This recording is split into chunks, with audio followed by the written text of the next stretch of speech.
श्री अखिलेश यादव जी।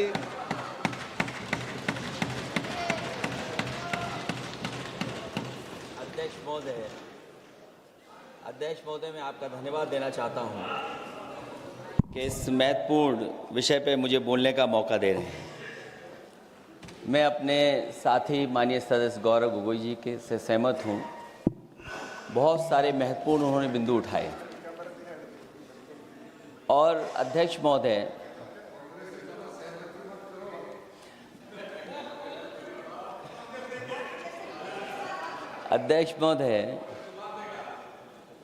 मुझसे ज़्यादा मेरे रिश्ते शायद हमारे विपक्ष के लोग ज़्यादा जान रहे हैं और जितना विपक्ष के लोग नज़र रखेंगे मैं समझता हूँ उतना रिश्ते और मजबूत हो जाएंगे।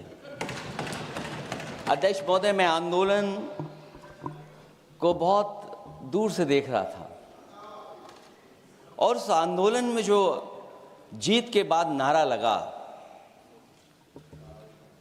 एक नारा लगा अध्यक्ष महोदय, सरकार के खिलाफ नारा लगा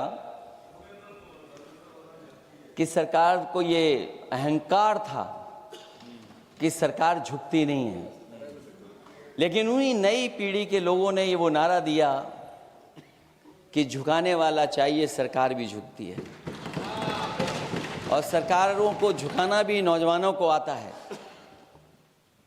सरकार झुकी और स्वीकार किया उन्होंने। जो करोड़ों नौजवान जो मांग कर रहे थे कि सबसे पहले जो मंत्री जी हैं वो इस्तीफा दें, और बिंदु दूसरे अलग हैं जो हम लोगों को जानकारी में मिल रहा है। अध्यक्ष महोदय, सरकार हर विषय पर स्वीकार किया है, लेकिन पता नहीं अध्यक्ष महोदय ये बात समझ में नहीं आ रही है कि सदन में उन आश्वासनों को क्यों नहीं रख रही है सरकार, जो सहमति बनी है। और उसके बाद अध्यक्ष महोदय, हम लोगों ने देखा कि जब मंत्री जी लौटे हैं, मंत्री नहीं रहे, उसके बाद सदन के बाहर उनका स्वागत किया गया।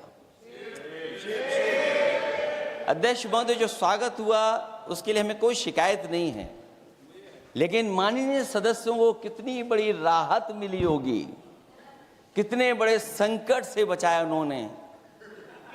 एक प्रधान जी को हटा करके प्रधानमंत्री बचा लिया आपने। और ऐसा अध्यक्ष महोदय आंदोलन किसी ने नहीं देखा, जिस आंदोलन में नई पीढ़ी के लोग, कम उम्र के लोग निकल करके आ गए और जो नारे दिए गए। ये सरकार पिछले कई वर्षों से नकारात्मक प्रचार पर टिकी हुई थी, नकारात्मक राजनीति करती थी और न जाने कितने हजार करोड़ रुपए खर्च किए होंगे सरकार ने नकारात्मक राजनीति के लिए। लेकिन नई पीढ़ी को मैं बधाई देना चाहता हूं, उनके मनोबल को और उनकी एकता को, और जिस तरीके से उन्होंने प्रचार किया, अंततः सरकार को झुकना पड़ गया। भाजपा वचन नहीं देती, जुमला देती है। तो मुझे उम्मीद है कि सभी युवा नौजवानों का जो मांग की है उन्होंने, उन सभी मांगों को सरकार स्वीकार करेगी। और सरकार ये भी स्वीकार कर लिया होगा कि कोई दल मजाक में बना तो कितनी बड़ा दल बन गया। जो कोई चीज मजाक से शुरू हुई वो कितना सीरियस हो गई, और इतना सीरियस हुई कि हमारी सरकार लोकतांत्रिक हो गई कि जो उनको धरने पे बैठने दिया। सरकार लोकतांत्रिक थी कि उन्हें धरने पर बैठने दिया। हमने वो भी समय देखा है कि जहां पर धरने पर नहीं बैठने दिया, वर्षों वर्ष लोग बैठे रहे धरने पर, उनकी सुनी नहीं गई। इसी दिल्ली को घेरा था किसानों ने, और सरकार को लगा कि चुनाव आ गया तो सरकार ने तीनों काले कानून वापस ले लिए। जब सरकार घबरा जाती है, डर जाती है, तो सरकार स्वीकार कर लेती है। इसीलिए वो नारा मुझे अक्सर याद आ जाता है कि झुकाने वाला चाहिए, सरकार भी झुकती है।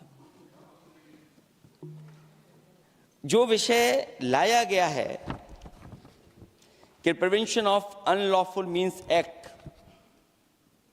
सरकार को कम से कम ये बताना चाहिए था कि 2024 में जब ये लेकर के आए थे तो आज 2026 में कैसे पेपर लीक हो गया।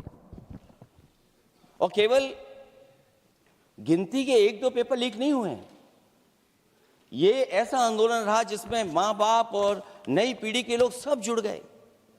अगर हम ये माने कि 20 लाख बच्चों ने परीक्षा लिखी थी और उनके घर परिवार के सदस्यों को हम उसमें जोड़ दें, दादा दादी, माँ बाप और परिवार का कोई सदस्य, तो 5 लोग प्रभावित थे। और 5 गुना 20, 1 करोड़ लोग नाराज हुए सरकार से। और अक्सर हम पॉलिटिकल लोग हैं, हम लोग जानते हैं जब कभी आंदोलन करते हैं तो कितनी तैयारी करानी पड़ती है, गाड़ियों का इंतजाम, खाने का इंतजाम और इंतजाम। लेकिन ये पहला आंदोलन देखा कि जिसमें माँ बाप भी जुड़ गए और कहा कि जाओ बच्चों आंदोलन करो, हम आपके साथ हैं। ये पहला आंदोलन ऐसा देखने को मिला है। और केवल दिल्ली में नहीं हुआ ये, केवल दिल्ली में नहीं हुआ ये। अगर ये बात गलत है, अगर ये बात अध्यक्ष महोदय गलत लग रही है तो देश के होम मिनिस्टर साहब को ले आइए, वो सब एक्सप्लेन कर देंगे।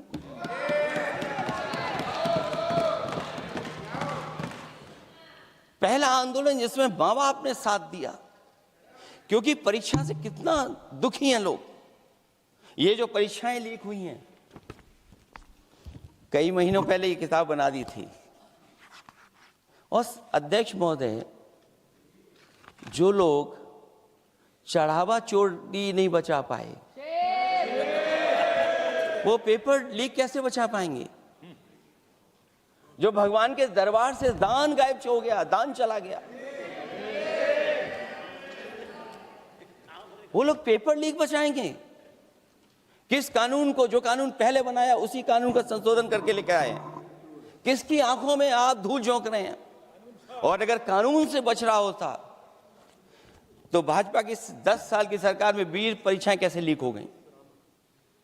20 परीक्षाएं लीक हुई अध्यक्ष महोदय, जिसमें कोर्ट तक जाना पड़ा, उसके बाद परीक्षा रद्द हुई है। दरोगा भर्ती का पेपर लीक हो गया, जूनियर इंजीनियरिंग के भर्ती का पेपर लीक हो गया, ग्राम विकास पंचायत अधिकारी का पर्चा लीक हो गया, नलकूप चालक भर्ती का, यूपी टीईटी का परीक्षा लीक हुआ। और एक बार नहीं हुआ, 3 बार पेपर लीक हुआ यूपी टेट का। हाई स्कूल बोर्ड का परीक्षा लीक कर दिया, इंटरमीडिएट की बोर्ड की परीक्षा लीक हुई, इंटरमीडिएट का फिर परीक्षा का लीक हुआ, कई बार हुई। सिपाही भर्ती लीक हुई। आप सोचिए कितनी परीक्षाएं लीक हुई हैं। और नीट परीक्षा कोई पहली बार लीक नहीं हुई, दोबारा लीक हो गई, कानून बनने के बाद लीक हुई। सहायक प्रोफेसर भर्ती लीक है, लेखपाल भर्ती लीक हुई। यूपी जैसे स्टेट, जो सबसे बड़ा स्टेट है, जहां से प्रधानमंत्री चुन करके आते हैं, वहां तक पेपर लीक हो जा रहा है। और जो संस्था परीक्षा एग्जामिनेशन करा रही है, वो एनटीए में भी आउटसोर्स कर दिया आपने। हम विपक्ष के लोगों को तो डर ये लगता है अध्यक्ष महोदय, कहीं ऐसा ना हो कि ये पूरी सरकार को आउटसोर्स कर दें। आउटसोर्स सरकार है, जो सबसे विश्वसनीय संस्था है, उसमें आउटसोर्स पे आपने कर्मचारियों को रखा हुआ है। किस बात की जवाबदेही है? यही अकाउंटेबिलिटी है आपकी? कहीं अकाउंटेबिलिटी ये तो नहीं है, आप अकाउंटेबिलिटी को ये न कहीं समझ बैठे हो कि अकाउंट को भर दे वो एबिलिटी वाला ही हमें चाहिए? कहीं वो अकाउंटेबिलिटी तो नहीं है। आप बताइए, एनटीए को आउटसोर्स किया हुआ है आपने। जिस संस्था की जिम्मेदारी है महत्वपूर्ण परीक्षा कराने की, उसमें सब आउटसोर्स। और ये सच कहा कि कांग्रेस पार्टी के माननीय सदस्य ने मांग की है कि वो हम लोगों को पता होना चाहिए आखिरकार कौन लोग थे जो आउटसोर्स होकर के बैठ करके परीक्षा में इस तरह की घोटाला कर रहे थे। आखिरकार जवाबदेही क्या है, किसकी थी? और फिर केवल नीट की परीक्षा की बात करें और परीक्षाओं की बात करें, अगर हम अध्यक्ष महोदय, जब से सरकार बनी है तब से सरकार की कोशिश रही है कि शिक्षा, परीक्षा और यूनिवर्सिटी का ताना बाना पूरा ध्वस्त हो जाए, उसको एक रंगी बना दें हम, उसमें अंडरग्राउंड अनरजिस्टर्ड लोग शामिल हो जाएं। ये पिछले जब से भारतीय जनता पार्टी की सरकार आई है तब से हो रहा है। और फिर शुरुआत कहां से होती है? क्योंकि आप नहीं चाहते कि देश के गरीब लोग पढ़ें लिखें आगे बढ़ें। सरकार ने सबसे पहले हमला किया प्राइमरी स्कूल पर, और प्राइमरी स्कूल कितने बंद किए हैं आपने? जहां से बच्चे की शिक्षा की यात्रा शुरू होती है। एक गरीब परिवार का बेटा, बच्चे कहां से पढ़ करके निकलते हैं? सबसे पहले प्राथमिक शिक्षा सरकारी स्कूलों से पढ़ करके निकलते हैं। हमारे बहुत सारे माननीय सदस्य होंगे, वो उन्हीं प्राथमिक विद्यालयों से पढ़ करके आज इस सदन तक पहुंचे होंगे। आपने सबसे पहले स्कूलों पे हमला किया, और प्राइमरी से लेकर के नौकरी तक पे आपने हमला किया है। युवाओं के भविष्य पर आपने चोट पहुंचाने का काम किया है। और जो प्राइमरी स्कूल जो आपने बंद किए हैं, वो इसीलिए बंद किए हैं आपने कि पिछड़े, दलित और गरीब के वर्ग के परिवारों के बच्चे पढ़ लिख न जाएं। क्योंकि आज भी अगर हम देखते हैं प्राइमरी स्कूल में कौन पढ़ने जा रहा है? सबसे समाज के गरीब परिवार के बच्चे पढ़ करने जा रहे हैं। सबसे पहला हमला आपने वही किया, और इसीलिए किया क्योंकि नींव पर ही अगर हमला होगा तो ये आगे नहीं बढ़ पाएंगे। जो आंकड़े सरकार के बताए गए हैं, 1 लाख से ज्यादा सरकारी प्राइमरी स्कूल बंद कर दिए सरकार ने। और अगर ये बात गलत है तो हमें उम्मीद है सरकार इस पर भी जवाब देगी।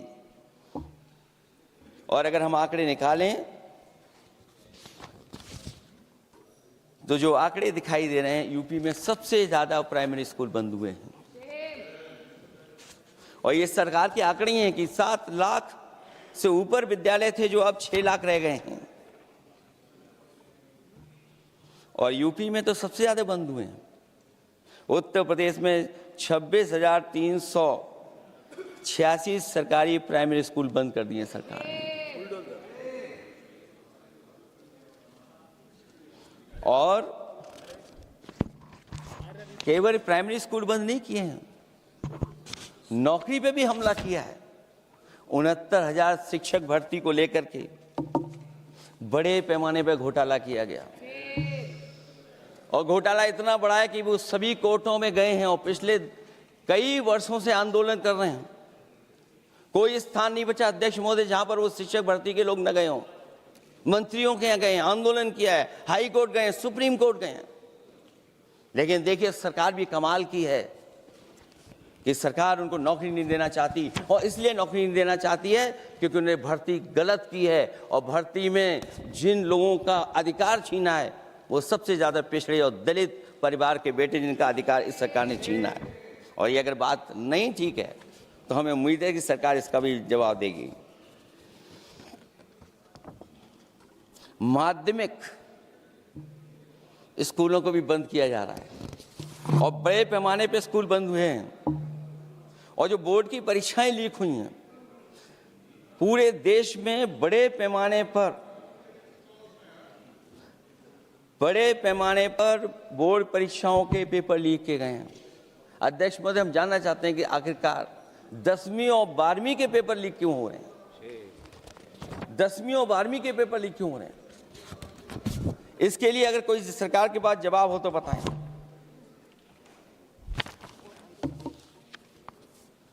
और जो बच्चों ने जान दी है नीट की परीक्षा में, जब परीक्षा का पेपर लीक हो गया है, अध्यक्ष महोदय, मैं अपनी तरफ से, पार्टी की तरफ से और सभी की तरफ से उन्हें श्रद्धांजलि देता हूं। और हमें उम्मीद है कि सरकार उन बच्चों की मांग मानेगी जिन बच्चों ने ये शर्त रखी है कि उनके परिवार के लोगों को 1 करोड़ मुआवजा दिया जाए।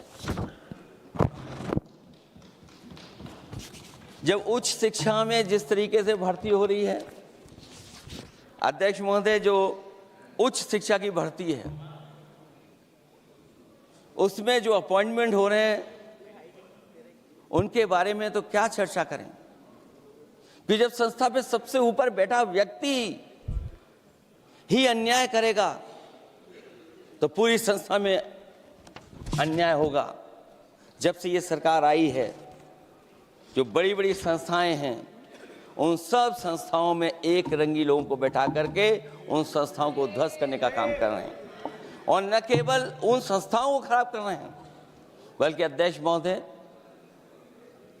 उत्तर प्रदेश में एक स्वतंत्र सेनानी, उनके नाम पर यूनिवर्सिटी बनी, मौलाना जौहर यूनिवर्सिटी। यूनिवर्सिटी बनकर के तैयार हो गई। इन्होंने कोई सरकारी यूनिवर्सिटी नहीं बनाई,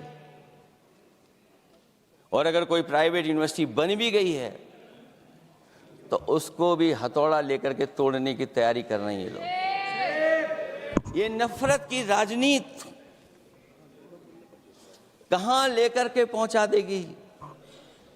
और जब से बीजेपी की सरकार आई है तब से नफरत की राजनीति और दूसरे लोगों के साथ किस तरह का व्यवहार हो रहा है, उन्हें कहीं भी न्याय तक नहीं दिला पाई सरकार। और जब नौकरी की बात आ जाए तो अध्यक्ष महोदय, अग्निवीर भर्ती में भी जो हर साल में कितनी भर्ती होती थी, कभी 80,000 भर्ती हुआ करती थी, अब भर्ती केवल 10,000 हो पा रही है। आखिरकार अध्यक्ष महोदय, सरकार नौजवानों की पढ़ाई और नौकरी पे हमला क्यों कर रही है, और नौकरी पे हमला क्यों हो रहा है? जब आप ये कहते हैं कि हमारे नौजवान हमारी डेमोग्राफिक डिविडेंड बन करके आए हैं, कहीं यही नौजवान हमारी आपदा न बन जाए, इसके बारे में भी सरकार को सोचना चाहिए। और मैं ये जरूर कहना चाहता हूं कि अध्यक्ष महोदय, अगर शिक्षा अच्छी होगी, परीक्षा सच्ची होगी, तो तरक्की भी पक्की होगी। और ये तरक्की नहीं चाहते हैं, इसीलिए शिक्षा पर और परीक्षा पर हमला कर रहे हैं। मैं इन्हीं शब्दों के साथ अध्यक्ष महोदय आपका धन्यवाद देता हूं। और जो बिल लेकर के आए हैं आप, बिल तो 24 में भी लेकर के आए थे आप, जो 24 में बिल लेकर के आए थे, उसके बाद नीट परीक्षा का पेपर लीक क्यों हो गया, ये आप बता देना मंत्री जी। आपको एक कानून बनाने के बाद दूसरा कानून बनाना पड़ रहा है, ये क्या वजह है? और आपको मंत्री जी का स्वागत इसलिए करना पड़ रहा है कि आपको संकट से बचा लिया। और अगर अखिलेश जी तो समाजवादी है। मैं पूछना चाहता हूं कि छात्रों का आंदोलन के बाद सरकार उनका बात सुन के पार्लियामेंट में बिल लेके आता है, ये अच्छा है, या जो आंदोलन होता है तो उसको कुचलने के लिए देश में इमरजेंसी लगा देता है, वो अच्छा? आप बता दीजिए।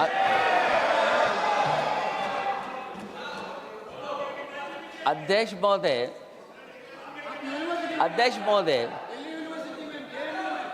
महोदय, मैं इमरजेंसी को तो नहीं देखा हूं, लेकिन इमरजेंसी में क्या क्या हुआ है वो अभी दिल्ली की राजधानी में भी देखने को मिल गया है। आंसू के गैस के गोले और लकड़ी में लगा हुआ कुछ कील का और कांटे की चीजें, उस समय करंट नहीं लगाया जाता था, इस बार करंट लगाया गया है। तो ये इमरजेंसी के बराबर ही हुआ है हमला, कम नहीं है। इमरजेंसी से कम अन्याय नहीं कर रहे हैं आप लोग।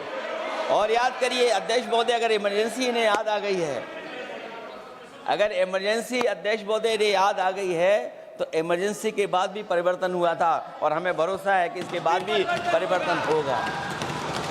और अध्यक्ष महोदय, मैं आखिरी में कहना चाहता हूं, कानून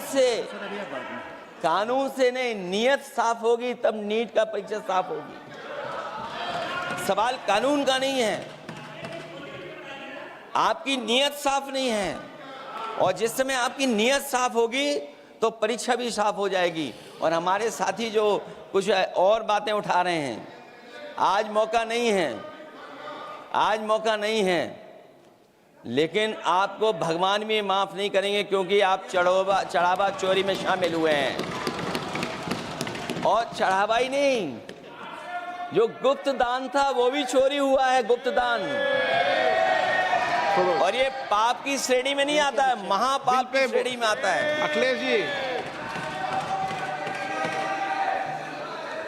जी बिल पे। और अध्यक्ष महोदय, आखिरी में मैं इतना ही कहना चाहता हूं, शिक्षा की रक्षा के लिए जो आंदोलन हुआ है वो हमेशा आंदोलन जीतेंगे। बहुत बहुत धन्यवाद, बहुत बहुत आभार प्रकट करता हूं आपका। Shri Abhishek Banerjee. Thank you, sir. I rise here today to